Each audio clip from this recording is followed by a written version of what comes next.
Kalau kamu pasti pikir kalau beli perlengkapan bisnis ini pasti potong profit, berarti kamu salah. Loh kok gitu? Kan keluar duit. Iya, memang keluar duit, tapi belum tentu potong profit loh. Sini aku jelasin. Saat kita keluar duit untuk bisnis, baik itu untuk bayar tagihan atau untuk beli barang, kita harus tahu ini biayanya, kategorinya itu apa. Apakah bahan baku, biaya operasional, beli perlengkapan, atau beli aset tetap. Karena semua biaya itu pasti mempengaruhi cash flow bisnis. Tapi nggak semuanya memotong profit loh. Sebelum aku ngomong panjang lebar tentang bedanya profit dan cash flow, biar gampang, mari kita kategorikan dulu biaya bisnis menjadi dua jenis. Biaya yang potong profit dengan biaya yang tidak potong profit dalam tanda kutip. Contohnya seperti ini.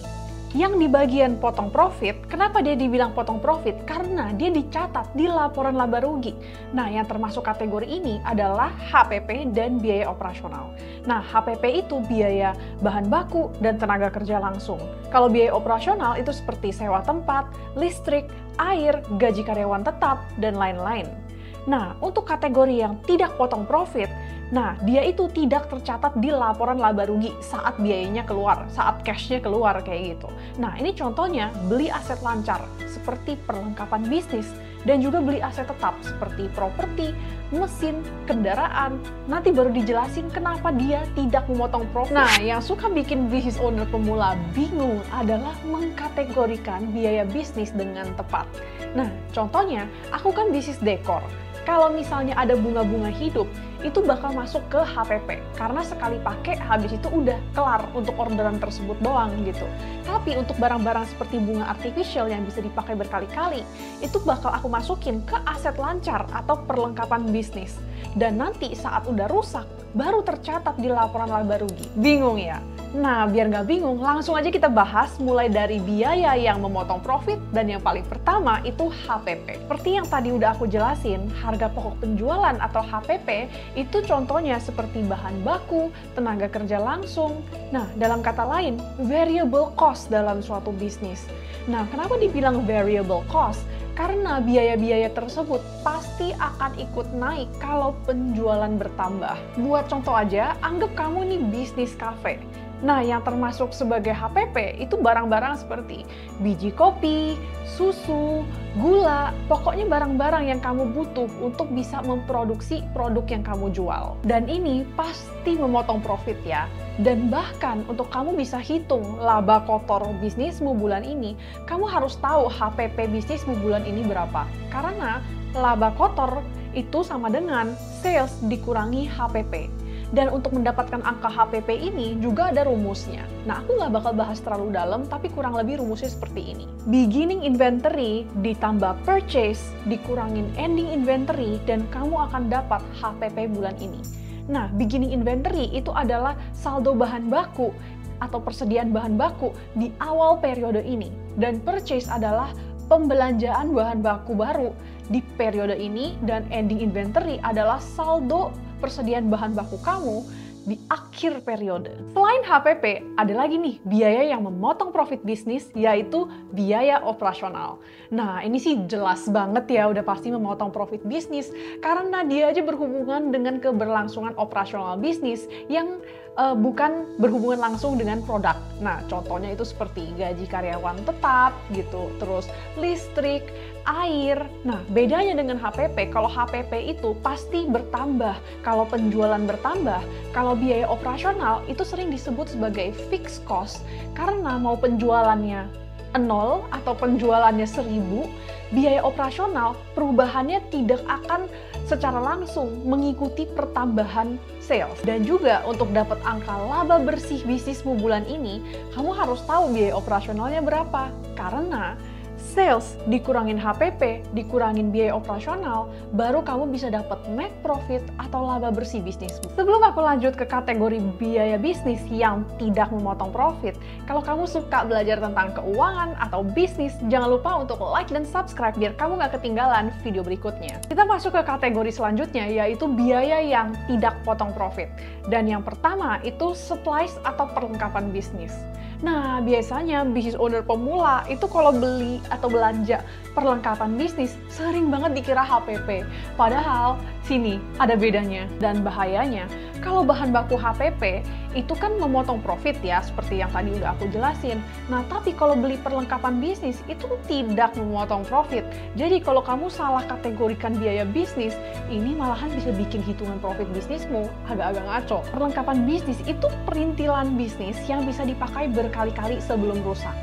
Jadi, nah dia tidak memotong biaya operasional saat kamu beli. Tapi saat barangnya sudah rusak, baru dia memotong profit. Biar kamu nggak bingung, perintilan bisnis tuh yang kayak gimana sih? Nah, aku kasih contoh dengan bisnis cafe yang tadi. Kalau HPP atau bahan baku HPP itu seperti biji kopi, susu, gula. Nah, kalau misalnya perlengkapan bisnis atau perintilan-perintilannya itu seperti cangkir, sendok, piring. Nah, kalau hal-hal seperti ini, pasti kan bisa dipakai berkali-kali kan sebelum rusak kan? Nah, seperti itu. Nah, kalau kamu bingung pencatatannya itu seperti apa, sini aku langsung kasih contekannya. Saat kamu baru beli perlengkapannya, ini dicatat di laporan cash flow. Saat kamu masih pakai perlengkapannya dan dia belum rusak, ini disimpan di neraca di bagian aset lancar. Nah, nanti saat udah rusak, baru dihapus dari aset lancar dan dicatat sebagai biaya operasional. Dan ini baru akhirnya dia memotong profit. Oke, mungkin sekarang kamu pikir, iya Kel, tapi kalau perintilan seperti cangkir, piring gitu kan dalam tanda kutip murah gitu ya. Kalau misalnya saat rusak diakui sebagai biaya operasional, gak bakal bikin profit bisnis kamu di bulan tersebut jadi kaget gitu. Nah, tapi kalau misalnya kamu mau beli mungkin yang lebih dalam tanda kutip mahal, seperti misalnya mesin kopi yang mungkin bisa belasan juta atau bahkan kendaraan buat bisnis. Nah, ini beda kategori lagi guys, namanya aset tetap. Aset tetap itu biasanya mesin, peralatan yang agak mahal dalam tanda kutip, kendaraan, habis itu juga properti. Nah, ini biasanya itu harganya lumayan dan juga bisa dipakai bertahun-tahun gitu ya. Nah, contoh untuk bisnis kafe tadi, mungkin aset tetapnya itu seperti mesin kopi, peralatan kitchen set gitu ya, kayak kompornya dan lain-lain. Nah, itu kan mahal gitu ya. Habis itu juga bisa seluruh furniture kafenya dan juga gedungnya kalau misalnya ownernya itu beli. Nah, karena ini juga aset, jadi saat kamu beli aset tetap, ini tidak memotong profit ya. Nah, tapi bedanya dengan aset lancar atau perlengkapan bisnis yang tadi, kalau yang tadi itu kan saat kamu udah rusak baru dianggap sebagai biaya operasional kan. Nah, kalau ini beda, dia tiap bulan ada penyusutannya. Jadi singkatnya pencatatannya seperti ini. Saat kamu baru beli aset tetapnya, dicatat di laporan cash flow di bagian investing. Karena beli aset tetap itu investasi ya untuk bisnisnya gitu, karena bisa menghasilkan kan. Nah, selama kamu masih pakai, disimpan di neraca di bagian aset tetap. Nah, tapi bedanya dengan aset lancar, nah ini tiap bulan penyusutannya bakal dicatat sebagai biaya operasional sampai umur ekonomis asetmu habis. Oke, mungkin 5 tahun, 10 tahun, ya tergantung asetnya apa sih. Jadi kalau bisa disimpulkan, dalam bisnis ada dua konsep yang berbeda, yaitu profit dan cash flow. Seperti contohnya, kalau kita belanja semua barang-barang tersebut yang tadi aku jelasin, itu pasti cash bisnis kita berkurang kan kita keluar duit. Nah, tapi nggak selalu profit kita dipotong. That's why dalam bisnis butuh dua laporan laba rugi dan laporan cash flow. Masih bingung? Ya wajar banget, karena memang laporan ini tuh susah bikinnya gitu. Tapi sebenarnya aku udah pernah bahas ya di webinar profit dan cash flow aku tanggal 24 Mei lalu. Yes, udah lewat aku tahu. Tapi karena banyak banget yang nge-DM aku karena bilang, oh deh Ci, kelewatan kayak gitu. Nah, jadi untuk waktu yang terbatas, aku lagi buka akses untuk kamu bisa akses rekamannya, oke? Linknya ada di description. Nah, buat kamu yang waktu itu ketinggalan, nah waktu itu di webinarnya belajar apa aja sih? Nah, pertama, bedanya profit dan cash flow, hubungan antara laporan laba rugi dengan laporan cash flow, tutorial buat laporan laba rugi, tutorial buat laporan cash flow, manajemen cash flow untuk bisnis UMKM, dan simulasi pembuatan laporan keuangan menggunakan Excel. Dan kamu nggak hanya dapat akses rekaman webinarnya saja, tapi kamu juga akan dapat file Excel yang aku pakai di webinar tersebut dan PDF materinya. Oke, lengkap dan mantap banget bukan? Jadi langsung aja cek aja linknya ada di description dan buruan akses rekamannya sebelum kamu ketinggalan lagi. Buat kamu yang masih ragu-ragu, laporan cash flow itu apaan sih?